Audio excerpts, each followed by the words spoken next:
அனைவருக்கும் தினம் ஒரு தகவல் சார்பாக இனிய வணக்கங்கள். இன்றைக்கி நம்ம பார்க்க போகிறது நாளை சித்ரா பௌர்ணமி.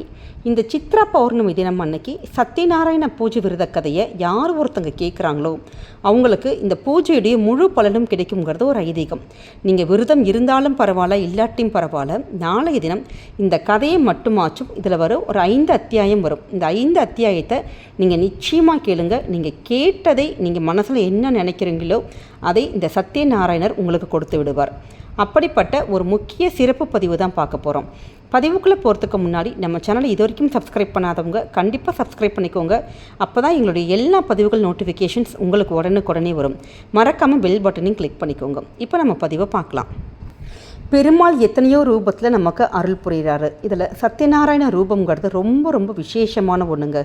ஏன்னா நம்ம எல்லாருமே ஏதாச்சும் ஒரு விரதம் இருந்து வேண்டுதல் வச்சு அந்த விரதம் இருந்து வழிபட்டால் தான் நம்முடைய கோரிக்கைகள் கடவுள் நிறைவேற்றுவாருங்கிறது ஒரு ஐதீகம். ஆனால் சத்யநாராயண பூஜை என்னன்னு கேட்டிங்கன்னா, நீங்கள் ஒரு கோரிக்கை வச்சு அந்த வேண்டுதல் உங்களுக்கு சக்ஸஸ்ஃபுல்லாக நடந்து முடித்ததுக்கப்புறம் அந்த வேண்டுதலுக்காக நம்ம கடவுள்கிட்ட நன்றி தெரிவிக்கிறதுக்காக நம்ம பண்ணுற பூஜை தான் சத்யநாராயண பூஜை. இந்த விரதம் ரொம்ப பார்க்குறதுக்கு கஷ்டமானது மாதிரி இருக்கும். ஆனால் ரொம்ப ரொம்ப சக்தி வாய்ந்த, கண்டிப்பாக நீங்கள் உங்களுக்கு ஒரு நடக்க முடியாத ஒரு விஷயம், நடக்காத ஒரு விஷயம் குடும்பத்துக்குள்ளே எது வேணாலும் இருக்கலாம். உங்கள் வீட்டிலையோ உங்கள் யாராச்சும் ஒருத்தங்க ரொம்ப முடியாதவங்க இருக்கலாம். அது மாதிரி அந்த நோய் தீரணும், இல்லை உங்களுக்கு வேறு ஏதாச்சும் மிகப்பெரிய ப்ராப்ளம் இருக்கலாம். அதில் ஏதாச்சும் ஒன்று நீங்கள் கண்டிப்பாக அந்த சத்யநாராயணர்கிட்ட நாளைய தினம் இந்த விஷயத்தை நீங்கள் கண்டிப்பாக எனக்கு சக்ஸஸ்ஃபுல்லாக முடிச்சு கொடுக்கணும், இது எனக்கு நடக்கணும் அப்படின்னு நீங்கள் நினச்சிட்டு நாளைக்கு விரதம் மட்டும் நீங்கள் இருந்து பாருங்களேன்.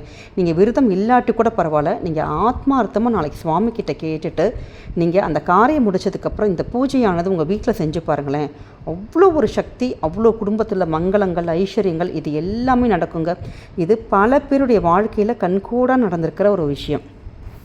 இந்த சத்யநாராயண பூஜையானது யார் ஒருத்தங்க பண்ணுறாங்களோ அவங்க எத்தனை பிறவிகள், அந்த ஆத்மா நம்ம எத்தனை பிறவி எடுத்தாலுமே இந்த பூஜை செய்ததுக்கான பலன் எல்லா பிறவிக்கும் கிடைக்குங்கிறது ஒரு ஐதீகம்.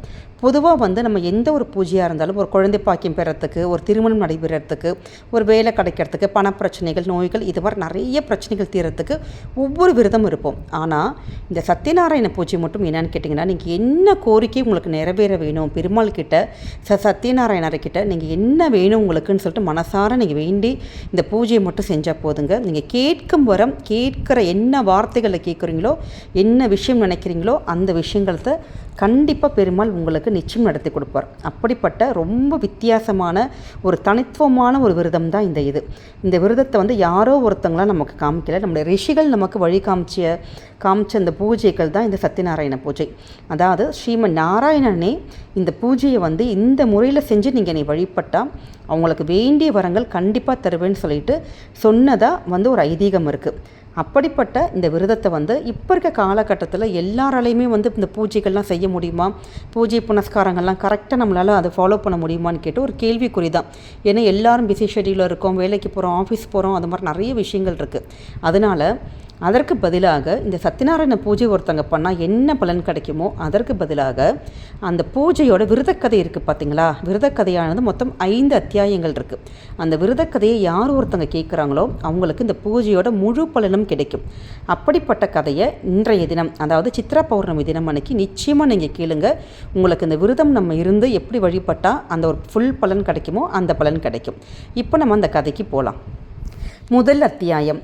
ஒரு சமயம் நைமிசாரண்யத்தில் சவுனகாதி முனிவர்கள் சுத பௌராணிகரை விரும்பும் பலத்தை வரத்தாலும் தவத்தாலும் எப்படி விரைவில் பெற முடியும் என்று கேட்டனர். சுதரும் பகவான் நாரதருக்கு கூறியதை சொல்லுவதாக சொல்ல ஆரம்பித்தார். நாரதர் பிறருக்கு அருள் புரிய பூவுலகம் சென்றார். அங்கு துன்புற்ற மக்களை கண்டார். இவர்களது துன்பத்தை போக்கும் வழி என்ன என்று அறிவதற்காக விஷ்ணுலோகம் சென்று பகவானை வேண்டினார். மகாவிஷ்ணுவும் நாரதரிடம், நாரதா கீழ் ஏதேனும் ஒரு தினத்தில் சுற்றம் சூழ அந்தணர்களுடன் சத்யநாராயண விரதத்தை செய்யலாம். பக்தியுடன் நைவேத்தியங்களை சமர்ப்பிக்க வேண்டும். வாழைப்பழம், கோதுமை மாவு அல்லது அரிசி மாவு, நெய், பால், சர்க்கரை, பக்ஷவர்க்கங்கள் எல்லாம் நைவேத்தியம் செய்ய வேண்டும். அந்தணரிடம் இந்த விரத மகிமையை கேட்டு தட்சிணை அளித்து எல்லோருக்கும் உணவு அளித்து வீடு திரும்ப வேண்டும். இது கலியுகத்தில் கண்கூடாக பயனளிக்க வல்லதாம் என்று கூறினார். 2வது அத்தியாயம். சூதர் கூறுகிறார். அழகிய காசி நாட்டில் ஏழை அந்தணன் ஒருவன் பசி தாகத்தால் அலைந்து கொண்டு இருந்தான். பகவான் அவர்களிடம் அன்பு கொண்டு ஒரு கிழவன் போல வேடம் பூண்டு அன்புடன் அவரிடம், நீ ஏன் மிகவும் துன்புற்று அலைந்து திரிகிறாய் என்று கேட்டார். பிக்ஷை பெறுவதற்கு என்று சொல்லி கிழவரே அதற்கு வழிகாட்ட வேண்டும் என்று வேண்டினான். அவரும் அவனை சத்தியநாராயண விரதம் செய்யும்படி கூறி அதனுடைய முறையையும் உபதேசித்து மறைந்தார். அந்தணனும் அதை செய்வதற்காக உறுதி பூண்டு பிக்ஷைக்காக நகருக்கு சென்றபோது மிக அதிகமான பொருள் பெற்றான். அதை கொண்டு உற்றார் உறவினர்களுடன் சத்தியநாராயண பூஜையை நன்றாக செய்தான்.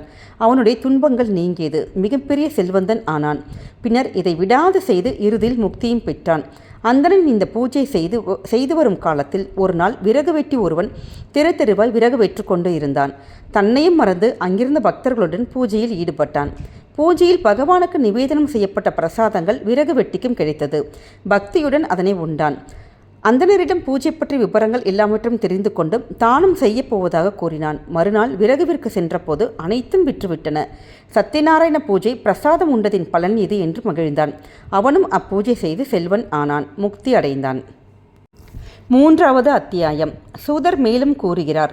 உல்காமுகன் என்ற அரசன் தான தர்மங்கள் செய்து அந்தணர்களை மகிழ்வித்து வந்தான். அவன் மனைவி சத்தியநாராயண விரதம் செய்து வந்தாள். அங்கு வணிகன் ஒருவன் வந்து, நீங்கள் என்ன செய்கிறீர்கள் என கேட்டான். சந்தான சம்பத்துக்களை விரும்பி சத்தியநாராயண பூஜை செய்வதாக அரசன் கூறினான். வணிகனும் தனக்கு குழந்தை பிறந்தால் இதனை செய்வதாக வேண்டிக் கொண்டான். அவனுக்கு பெண் குழந்தை பிறந்தது. அவன் மனைவி சத்தியநாராயண பூஜை செய்யுமாறு சொன்னாள். தங்கள் பெண்ணுக்கு திருமணம் ஆன பிறகு அதை செய்வதாக கூறினான். அவளுக்கும் திருமணம் ஆயிற்று. வணிகன் பூஜையை மறந்தே போனான். ஒருமுறை அவன் தன் மருமகனுடன் வாணிபத்தின் பொருட்டு ரத்னசார நகரம் சென்றான். பகவான் அவனுடைய வேண்டுதலை நிறைவேற்றதால் அவன் தவறை அவனுக்கு உணர்த்த எண்ணி அவனுக்கு சற்றே துன்பம் உண்டாகும்படி செய்தார். வணிகன் வியாபாரத்தை முடித்துக்கொண்டு அரசனை காணச் சென்று அங்கு தங்கினான்.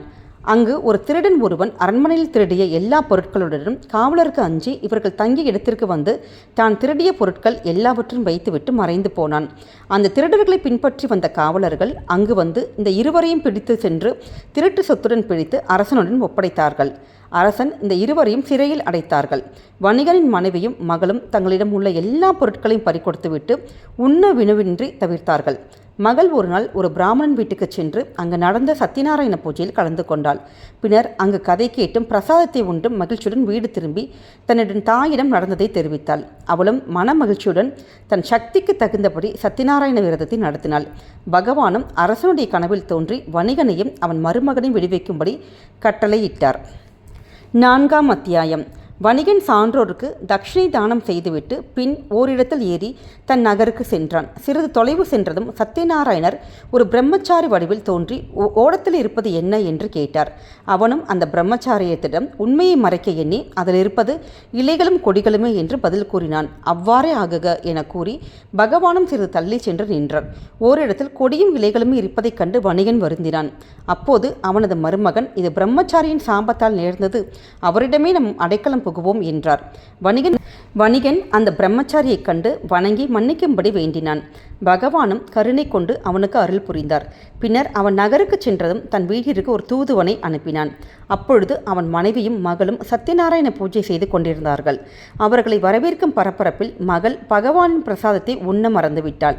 அவரின் இந்த தவற்றை அவனுக்கு உணர்த்த எண்ணிய பகவான் மருமகனுடன் ஓடத்தை நீரில் மூழ்கும்படி செய்தார். அங்கு மருமகனை காணாமல் அனைவரும் வருந்தினர். மகள் தன் கணவரது பாதரட்சியை எடுத்துக்கொண்டு தானும் கணவன் போல நீரில் மூழ்கிவிட எத்தனித்தாள். வணிகன் அச்சமயம் பூஜை செய்து நேர்ந்து கொண்டான்.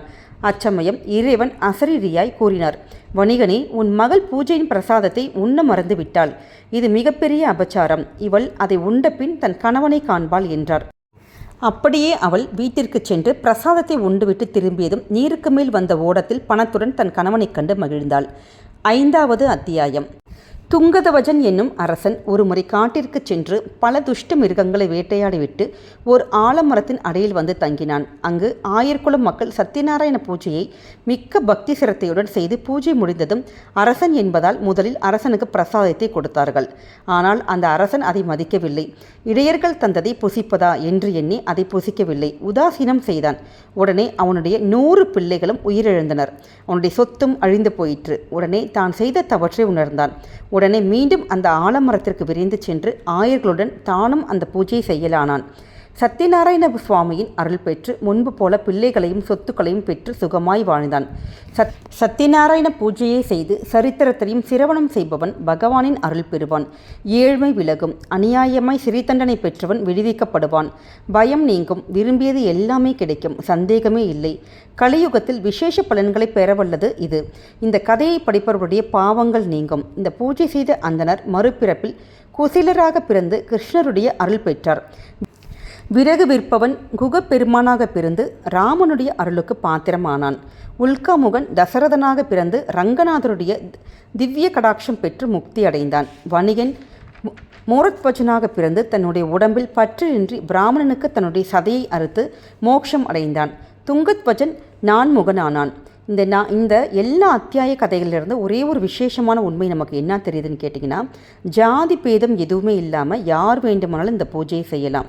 இந்த பூஜைக்கு நம்ம செய்யறதுக்கு ரொம்ப அந்த கடவுளுடைய முழு அர்ப்பணிப்பு மட்டும்தான் தேவை.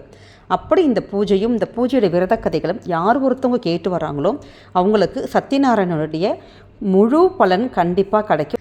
சித்ரா பௌர்ணமி அன்று இந்த கதையை நீங்கள் பூஜை இருந்தாலும் பரவாயில்ல, விரதம் இல்லாட்டியும் பரவாயில்ல, நிச்சயம் இந்த கதையை மட்டுமாச்சு கேளுங்க. இந்த விரதத்துடைய முழு பலன் உங்களுக்கு கண்டிப்பாக கிடைக்கும். உங்கள் குடும்பத்துக்கும் எல்லா புண்ணியங்களும் போய் சேரட்டும்னு சொல்லிட்டு இந்த பதிவு உங்களுக்கு பிடிச்சிருக்கும்னு நினைக்கிறோம். மீண்டும் வேறொரு நல்ல பதிவோடு சந்திக்கிறோம். நம்ம சேனல் இது வரைக்கும் சப்ஸ்கிரைப் பண்ணாதவங்க நிச்சயம் சப்ஸ்கிரைப் பண்ணிக்கோங்க. உங்களுடைய ஆதரவு சப்போர்ட் எங்களுக்கு தேவைங்க. மீண்டும் சந்திக்கிறோம். நன்றி, வணக்கம்.